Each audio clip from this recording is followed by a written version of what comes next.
What's going on, YouTubers? It's the Natural Born Thriller. Don't mind me if I'm looking like I'm drunk, because I am. But welcome everyone to Impact Wrestling Review, the show from September 6, 2019. They were in Mexico City, Mexico. Your commentators were Don Callis and Josh Matthews. So let's just get right into the show here.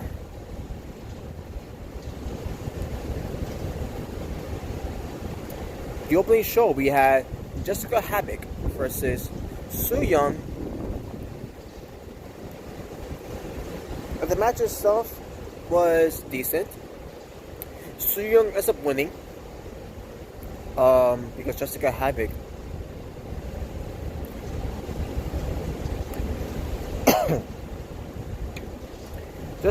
ends up getting herself disqualified, I'm assuming. Yes. Jessica Havoc ends up getting herself disqualified. Su Yung wins by disqualification. The fight still continue on when two women start brawling. Su Yung ends up winning the fight from there. And the feud will continue on. There you go. We get to the North, kind of promo, where it pertains to how they will retain their Impact Wrestling Tag Team Championships against LAX, and they'll be packing to another promotion, and which ends up being happening. But we'll get that later.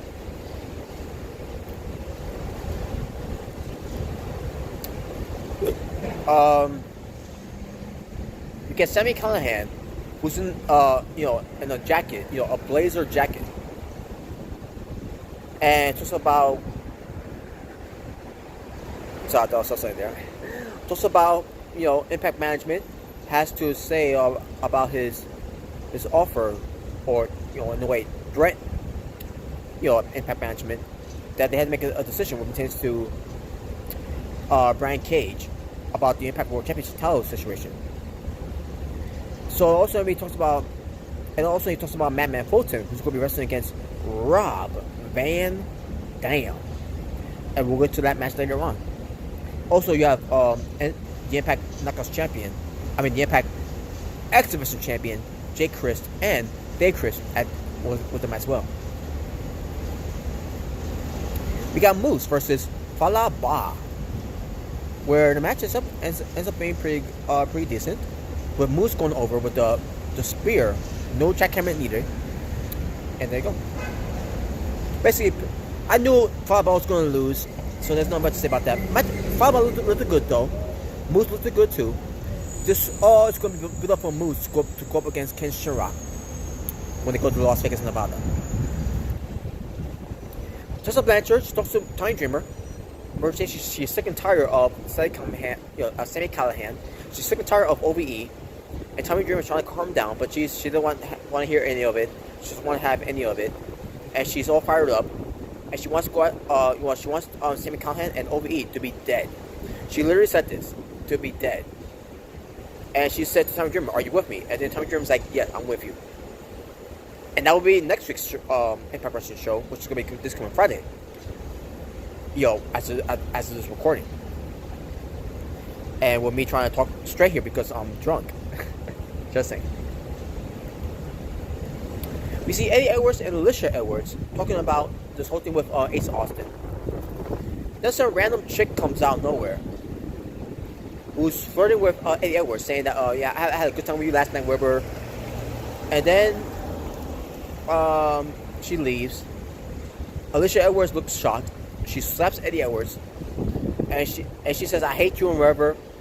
And that was the most horrible acting I've ever seen in Alicia Edwards. She is not a good actor, and this right here proves that she's not a good actor. That was terrible acting of Alicia Edwards' part. Eddie Edwards did fine. The skank, the tramp, the hoe, she did fine. Alicia Edwards was terrible. Terrible actor. We'll get to more of that later. Oh, by the way, after what's going on too, Ace also shows up and says to Alicia Edwards, "Are you okay?" And Alicia Edwards says, I don't want to talk about this right now. And that was it. Well, again, we'll get to more of that later. TJP versus Golden Magic, because it's the Golden Magic. It's a Golden Magic. A Golden Magic. But besides that, good match. TJP is to win the match with the detonation kick. And oh, I'm sorry, not the detonation kick. With the heel hook he does. Oh, I'm sorry, the knee bar he does. And Magic, Golden Magic taps out, and TJP wins the match after that. So there you go. Now we go back to Ace Austin, where he talks to a woman who was flirting with Eddie Edwards in front of Alicia Edwards. He's gonna pay her, but then Alicia Edwards shows up, and then he was like, "Hey, I'm not Eddie Edwards. You go away. You beat it. That." And Alicia Edwards, she's seeing all this going on, and I see myself, man, she must be an idiot to fall for this. Basically, she went to Ace Austin. Ace Austin basically saying to her, "Are you okay about this whole thing with Edwards and everything?" She's trying to calm him down, and they walk off somewhere. I don't know where. Maybe they go to the hotel room, and then finally Ace Austin could sleep with her, Alicia Edwards, even though she's married to Eddie Edwards. Whatever.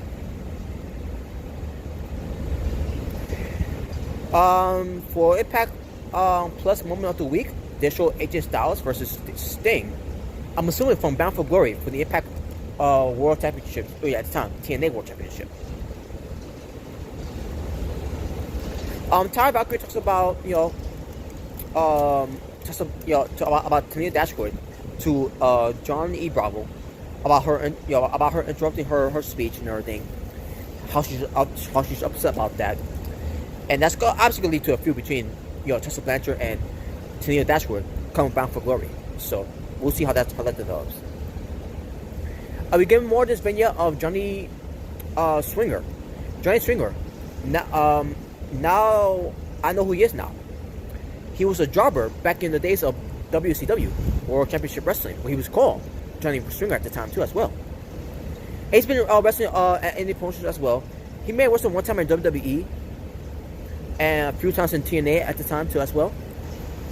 And now he's going to be coming back, Johnny Swinger, and he's going to promo. He's going to make his return to Impact Wrestling soon. And he's friends with these two chicks that were having coffee or whatever. And, they were into him. And he was into them. And that's basically Johnny Swinger's character. That, again, I don't know much about this Johnny Swinger character, because at the time, I had no idea who he was back in 1996.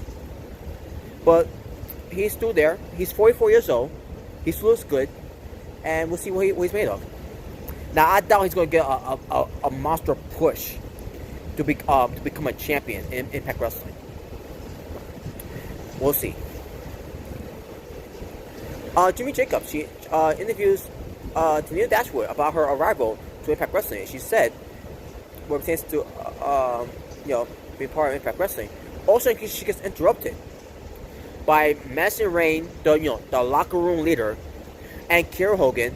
Kiera Hogan says to Tanya Dashwood that she needs to get herself back on the line of the Knockouts division, what pertains to get the Knockouts Championship. And I say to myself, well, Kiera Hogan, I got news for you, Kiera Hogan.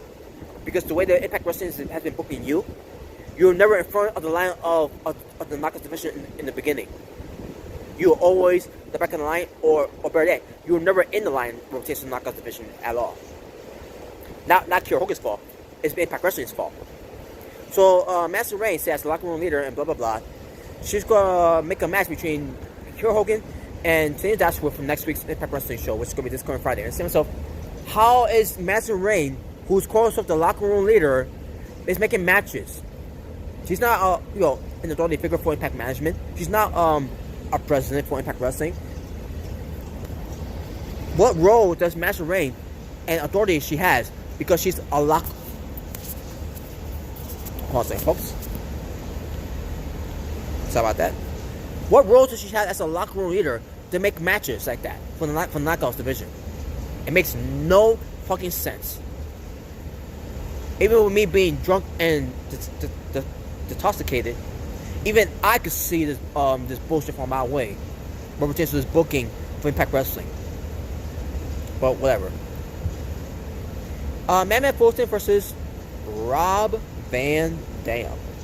And Madman Fulton was being accompanied by Dave Christ.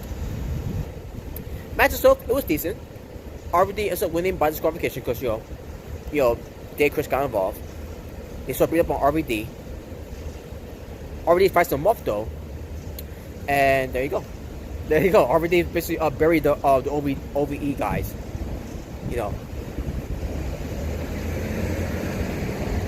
Jimmy Jacobs, he stands outside of Brian Cage's locker room to find out what's going on with his update. Lisa Santos opens up the door, and she says that that he'll find out just like everyone else will find out, in a way. So we'll get to that later. We got Dez and Wentz and Trey at the treehouse. Basically Dez and Wentz are waiting for Trey, and they ask him, does he got the stuff? And Trey is like, he doesn't have the stuff. So Wentz went after him to choke him, and then Dez breaks it up and everything, and then Dez ends up choking Trey, and all of a sudden we got Rich Swann and Willie Mack coming out of nowhere, and they brought the stuff for them to smoke on. Basically, the stuff was the weed, the joint, whatever they wanted to smoke to make themselves happy, and they ended up having a party at the treehouse, and there you go, because they're friends. We go to the Diener's compound where the his squad are still doing work, and they complain about all the work they're doing. And the Diener's talking about how they're going fishing, and they're going to invite them, and they came along, and the his squad got into it in a way, but most likely Rohit Raju got into it more than Raja Singh and Gama Singh in a way. So it was a funny segment though. It was a fun segment. We go to the next segment where we see Jordan Grace looking for Rosemary. She finds Rosemary, or should I say Rosemary found her. And basically Jordan Grace hashed it up with Rosemary by saying she doesn't need her help. She never did need her help. And she said to Rosemary, she helped her one time, and at that she left her alone. And she didn't return the favor with just that. And Rosemary tells her that thanks for clearing that up and everything, but the Shadow tells her to help Jordan Grace and others.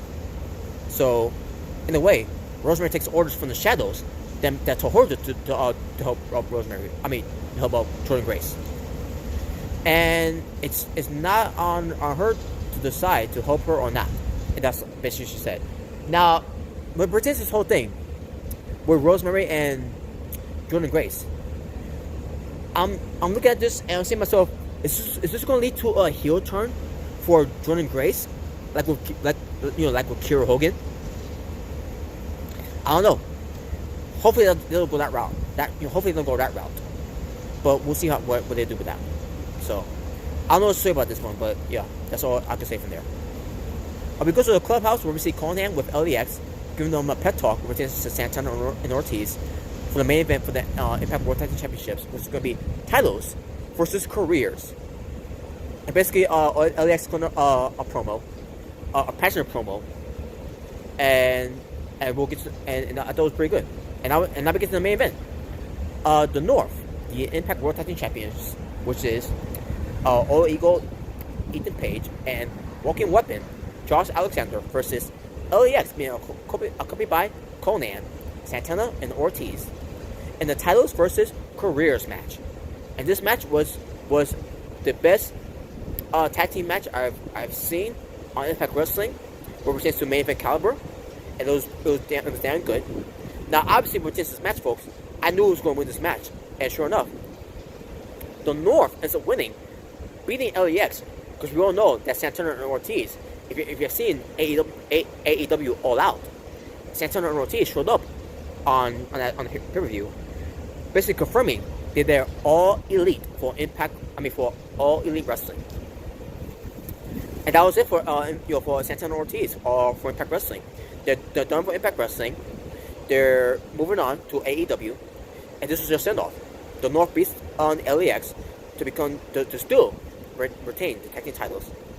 After the match, LAX and Conan in the ring, looking all shocked and everything that the careers are over in Impact Wrestling, and they hug it out and they embrace with the fans and everything, and basically, and the fans are chanting LAX. So I just want to say to LAX, what pertains to Santana and Ortiz, Thank you guys so much. Thank you guys for putting the tag team division on the map for Impact Wrestling. You guys were my favorite tag teams of all time on Impact Wrestling. And there have been many others. But LAX, where it pertains to Santana and Ortiz, they stepped it up a notch, where it pertains to take it to the next level. And they did that. They carried the tag team division on their backs.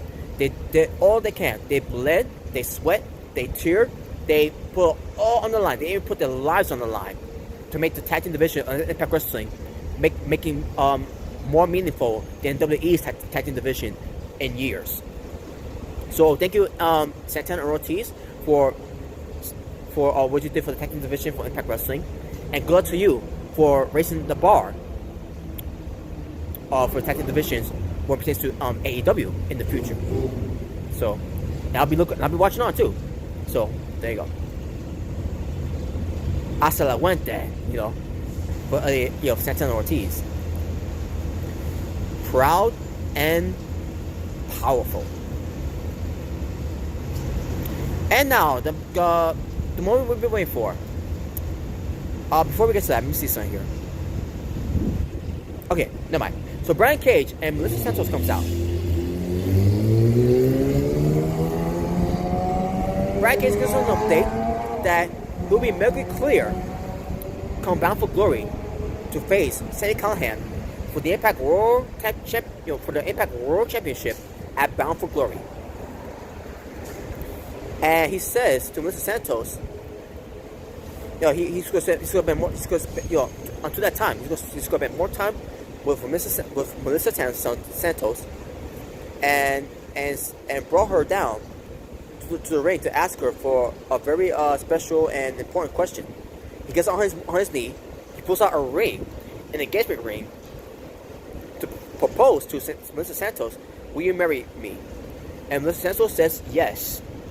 And now they're engaged. Now, at the time, folks, I thought they were already engaged, Brian Cage and Melissa Santos. So after seeing this was new to me. This was shocking to me. So I'm happy for Brian Cage and Melissa Santos for finally being engaged. And they have a child already. So congratulations to Brian Cage and Melissa Santos for being engaged, and pretty soon they'll be married. So good for them. To the two happy couples of Brian Cage and Melissa Santos. And that was the show. A good way to close up the show too. A proposal from Brian Cage to Melissa Santos.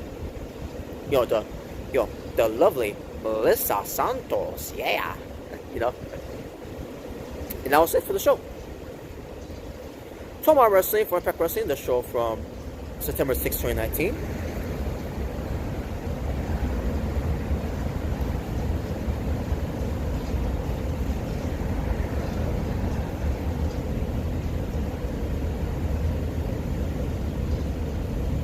Five matches.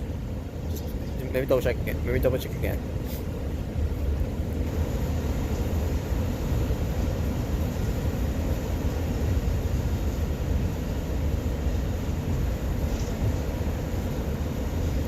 Yep, 5 matches. I also want to say one thing. Moose, he put on one of the most terrible ankle locks. Moose. When we say to follow Ba, Moose put on the most terrible ankle lock I ever seen in my entire life. Basically throwing shades and throwing shots at Ken Shamrock, because Ken Shamrock, who's known to do ankle locks. So Moose was doing an ankle lock too. But it was a weird way he was doing the ankle lock too. He was doing like a single half crab ankle lock combination. It just looked terrible. It looked awkward. But there you go. 5 matches for Impact Wrestling from September 6, 2019. And my overall rating for the show, I'm gonna go 6 out of 10. And with that being said, folks, I thought it was a good show though. Good passable show. And with that being said, thank you all for watching. Still drunk, still lit, still intoxicated. I'll just say, for It's Natural Born Thriller, saying peace on the streets. For this is the Impact Wrestling review. And for the next time we're tasting this Impact Wrestling review, you all take care, and I'm out.